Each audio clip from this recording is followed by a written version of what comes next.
सांसद ने मुहर्रम को लेकर उत्तर प्रदेश सरकार के आदेश को बताया गलत। संभल से सांसद जियाउर रहमान बक ने मुहर्रम को लेकर अपना गुस्सा दिखाया। उनका कहना है कि ये आदेश सरासर गलत है। यदि ऐसा कोई आदेश लाना था तो पहले से लाना चाहिए था, जिससे तैयारी की जा सकती थी। आपको बताते चले, उत्तर प्रदेश सरकार ने अपने आदेश में कहा है कि मुहर्रम के दौरान अस्त्र शस्त्र के प्रदर्शन पर रोक लगाने की बात कही है। साथ ही कांवड़ यात्रा में डीजे बजाने को लेकर नियम जारी किया गया है। इस बात से नाराज सांसद जियाउर रहमान बक ने क्या कहा, आप भी सुनिए।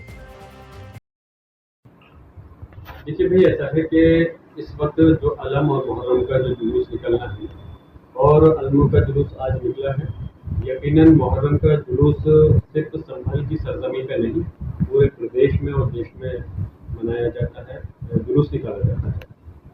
जब पार्लियामेंट का संसद का सत्र चल रहा था, मेरे पास तभी काफ़ी सारे फोन आ रहे थे कि यहाँ पर जो है 10-12 फीट के ताज़ी के लिए पुलिस प्रशासन की तरफ से दबाव बनाया जा रहा है कि 10-12 फीट के निकलेंगे। इससे पहले जो ताज़ी निकलते थे उनकी हाइट जो रहा करती थी 20, 25, 30, 40, 50, 55 फीट निकलती थी, और वो आपसे नहीं 100-150 साल से वो ताज़ी निकलते थे। लेकिन एकदम से ये फरमान जारी किया गया।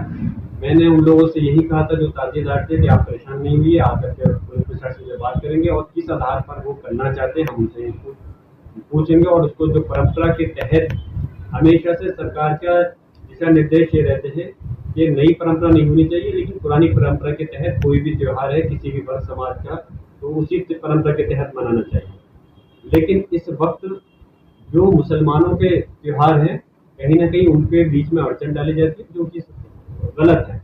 और अगर कोई शासनादेश जारी करना था, पहले हमें यही मालूम था कि संबल के ही अंदर इस चीज़ को करा जा रहा है कि कम हाइट के मुहर्रम निकलेंगे। लेकिन जैसा शासनादेश डीएम और एसपी से मेरी बात हुई थी, उन्होंने मुझे शासनादेश की कॉपी दी और उन्होंने कहा कि पूरे प्रदेश के अंदर ये शासनादेश जारी किया गया है और हर जिले के अंदर ये शासनादेश है कि इसी हाइट के मुहर्रम निकलते हैं, तार नहीं कटने। उन्होंने मुझको इस चीज़ का भी हवाला दिया कि मैंने पूछा इसकी वजह क्या है। उन्होंने कहा कि साहब, तार कटने के अंदर काफ़ी सारी समस्या होती है और पैसा सरकार का खर्च होता है। तो मैंने कहा जब सरकार का पैसा खर्च होता है तो सरकार जनता के इस्तेमाल में तो आ रहा है, किसी एक के लिए तो नहीं। और अगर आपको ये लग रहा है कि पैसा जनता के इस्तेमाल में नहीं आ रहा, तो मैं अपनी निधि से, उन्होंने मुझे 38 लाख रुपये बताए, मतलब 20 हो, 25 हो या 40 लाख हो, मैं अपनी निधि से देने के लिए तैयार हूँ। अगर उस खर्चे को आप करते हो तो मैं अपनी निधि से वो खर्चा देने के लिए तैयार हूँ, जो लेबर में तार कटने में और जुड़ने में काम में आएगा। मैंने ये चीज़ उनको प्रस्ताव दिया, लेकिन वो लोग इस पर नहीं माने। उन्होंने कहा कि ये प्रस्ताव हमारा नहीं है, ये ऊपर मुख्यमंत्री की तरफ से आया हुआ है, इसलिए हम कुछ नहीं कर सकते। 2 घंटे वार्ता होने के बाद डीएम और एसपी से नतीजा ये निकला कि अगले दिन दोबारा से बैठक होनी थी और इस पर फिर चर्चा होनी थी कि किस तरह से इसको आगे हम करके बैठ कर मसले का हल करें, क्योंकि जनता सोच रही थी कोई ना कोई हल निकलेगा। अगले दिन बैठक होने से पहले ही लोगों पर दबाव बना करके उनसे ज़बरदस्ती साइन दिए गए और ये कहलवाया गया कि हम अपनी मर्जी से इसको निकाल रहे हैं। हमारा मकसद कहने का ये है कि अगर शासन का कोई आदेश था तो एक तो ये समय से पहले आना चाहिए था, जिससे कि लोग अपनी तैयारी सही तरह से कर सकते, जिस बात का वो है उसको मनाते। या फिर अगर हमें उसके शासन के सरकार के आदेश के खिलाफ हमें कोर्ट जाने का मौका मिलता, हम कोर्ट जा सकते थे। ऐसा नहीं है कि सरकार के आदेश को हम चुनौती नहीं दे सकते। प्रदेश की सरकार के आदेश हो या केंद्र का आदेश हो, हम उसको चुनौती विधान हाईकोर्ट और सुप्रीम कोर्ट के अंदर चुनौती दे सकते हैं।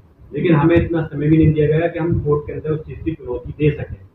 और अभी हम यही कहेंगे, आज जैसे बयान भी उन्होंने मुख्यमंत्री जी ने फिर से जारी करा है, शासनादेश रेटिंग में तो आ गया पहले कि कोई भी तार नहीं कटेगा पूरे प्रदेश के अंदर, ना ही घर या कोई मुद्दा है पेड़ का, कुछ नहीं कटने का। तो हमारा मकसद कोई खुशी नहीं है हमें किसी के तार को काट करके वो करने के लिए। ये सिर्फ त्योहार के समय में कटता है और कुल 3 दिन के लिए लाइटें बंद होती थी। सिर्फ जिस दिन तार कटते थे उसी दिन रात तक या अगले दिन सुबह तक तार जुट जाया करते थे। अब मैं यही कहना चाहता हूँ कि इस प्रक्रिया को अगर करना था तो उनको समय से पहले करना चाहिए था। इस टाइप से ज़बरदस्ती मुसलमानों के ऊपर थोपना ये सरासर गलत है। और इस मुद्दे को मैं बहैसियत सांसद होने के नाते, मुझे मौका मिलेगा अब जब हमारा पार्लियामेंट का सत्र शुरू हो रहा है 22 तारीख से, तो मैं मुहर्रम के मसले को पार्लियामेंट के अंदर, लोकसभा के अंदर भी मजबूती के साथ उठाऊंगा कि क्यों हमारे पूरे संभल ही नहीं उत्तर प्रदेश के अंदर हमारे मुहर्रम के ताज़िए की हाइट को, जो परंपरा चली आती थी, उसको क्यों बंद कर दिया गया। परंपरा अगर हमारी थी, हमने ये नहीं कहा कि हम नई परंपरा डालना चाहते। हमारी नई परंपरा तब होती जब ताज़िया जितनी हाइट का था उससे ज़्यादा हाइट का ताज़िया बनाया जाता। हमारी नई परंपरा तब होती जब तार नहीं कटते होते और हम जबरदस्ती कटवाने की बात करते। नई परंपरा तब होती जब जुलूस जिस रास्ते से निकलना था, हम उसकी जगह दूसरे रास्ते से निकालने की बात करते। हम परंपरा के तहत ही अपने ताज़िए के जुलूस को निकालना चाहते हैं।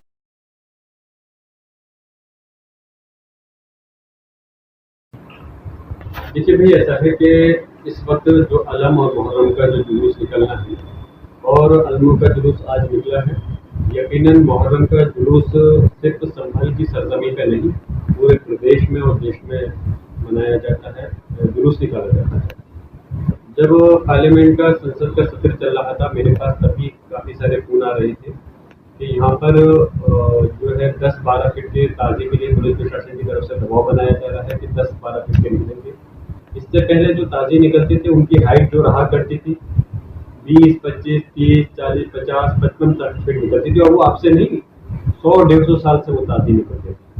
लेकिन एकदम से ये फरमान जारी किया गया। मैंने उन लोगों से यही कहा था जो ताज़िएदार थे कि आप परेशान नहीं हुइए, आकर के पुलिस प्रशासन से बात करेंगे और किस आधार पर वो करना चाहते हैं हम उनसे इसको पूछेंगे। और उसको जो परंपरा के तहत हमेशा से सरकार का दिशा निर्देश ये रहते हैं कि नई परंपरा नहीं होनी चाहिए, लेकिन पुरानी परंपरा के तहत कोई भी त्यौहार है किसी भी वर्ग समाज का, तो उसी परंपरा के तहत मनाना चाहिए। लेकिन इस वक्त जो मुसलमानों के त्यौहार हैं, कहीं ना कहीं उनके बीच में अड़चन डाली जाती है, जो कि गलत है। और अगर कोई शासनादेश जारी करना था, पहले हमें यही मालूम था कि संभल के ही अंदर इस चीज़ को करा जा रहा है कि कम हाइट के मुहर्रम निकलेंगे।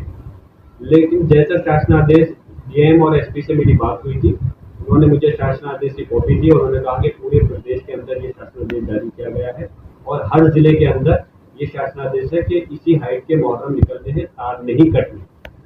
उन्होंने मुझको इस चीज़ का भी हवाला दिया कि मैंने पूछा इसकी वजह क्या है। उन्होंने कहा कि साहब, तार कटने के अंदर काफ़ी सारी समस्या होती है।